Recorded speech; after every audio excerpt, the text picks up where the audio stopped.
غذا سادہ کھاؤ، رات کو جلدی سوو، صبح جلدی اٹھو۔ میں پوری دنیا پہ ابھی افریقہ کے 8 ملک پسماندہ 5 بجے کے بعد بازار بند ہوتے ہیں، یہاں رات 9 بجے شاپنگ کے لیے نکلتے ہیں۔ میرے رب نے رات سونے کے لیے بنائی، دن کام کے لیے بنایا۔ اتنی نحوست ہے کہ 12 بجے تک بازار نہیں کھلتے، 11 بجے تک بازار نہیں کھلتے۔ میرے نبی نے فرمایا جعلت البرکۃ فی بکور امتی، میری امت کی صبح کے وقت میں برکت دی گئی ہے۔ میرے نبی نے فرمایا صبح کے وقت میں رزق تلاش کرو، صبح کے وقت میں اپنے رزق کی طلب سے غافل نہ ہو، سو نہ جاؤ۔ اب سارا تاجر صبح سوتا ہے، ساری منڈیاں، سارے بازار رات 11 بجے تک کھلے ہوئے ہیں، بچوں سے دور، بیویوں سے دور۔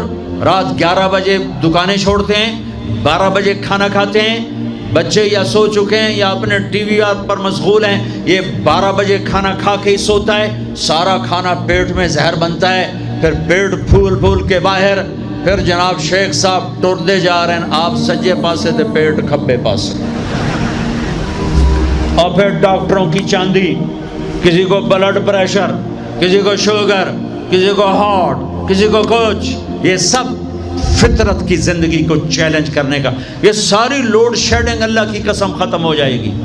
شام مغرب پہ بازار بند کرو، صبح اٹھو، سارا یورپ، سارا امریکہ، سارا چائنا، سارا افریقہ میں جہاں پھر کر آیا ہوں، 5 بجے بازار بند ہیں، 9 بجے سناٹا ہوتا ہے، ہو کا عالم ہوتا ہے۔ تمہارے 9 بجے لبرٹی سے گزرا نہیں جاتا ہے۔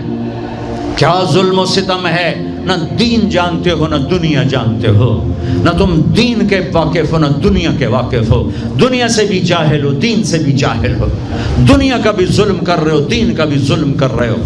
لا سمرۃ بعد العشاء، میرے نبی نے فرمایا عشاء کے بعد کوئی مجلس نہیں ہے، سو جاؤ۔ تہجد میں اٹھو۔ 12 بجے کے بعد جو آدمی سوتے ہیں ان کے جسم کی ریپیئر ہوتی نہیں ہے، جو دن میں سوتے ہیں ان کے جسم، نیند مستری ہے، پلمبر ہے، آپ کے پوری باڈی کی ریپیئر کرتا ہے نیند کا نظام۔ لیکن جب آپ 12 بجے کے بعد سوتے ہیں یا فجر کے بعد سوتے ہیں، وہ کام ہی نہیں کرتا، وہ کہتا میری چھٹی میں نہیں کرنا۔ جب آپ 10 بجے سو جاتے ہیں وہ پورا ایکٹیو ہو جاتا ہے، پورے جسم کو چست کر دیتا ہے۔ جب آپ صبح 4 بجے اٹھو، 5 بجے اٹھو تو آپ تازہ ہوگے۔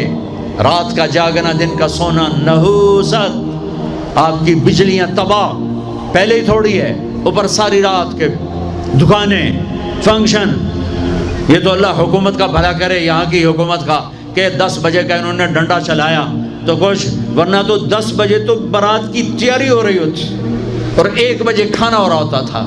جس امت کو اللہ نے وقت کی قدر سکھائی، اسی امت نے وقت کو تباہ کر کے رکھ دیا۔ اور جس امت کے پاس قرآن نہیں، نبی نہیں، انہوں نے وقت کو کیش کر کے تمہیں غلامی کا طوق پہنا دیا، اور دنیا کو لیڈ کرنے کی طاقت اللہ نے ان کو دے دی۔ او بھائیو، نہ دنیا اچھی رہی نہ دین اچھا رہا۔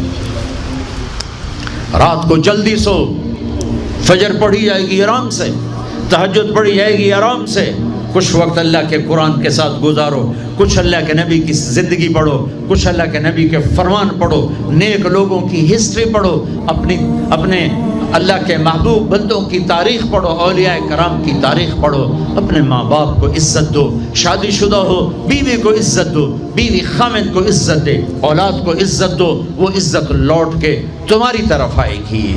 یہ میرے نبی ایک پوری زندگی لے کر آئے، دنیا کا بھی بتایا، آخرت کا بھی بتایا، علاج بھی بتا گئے، کھانا بھی بتا گئے، زندگی بھی بتا گئے۔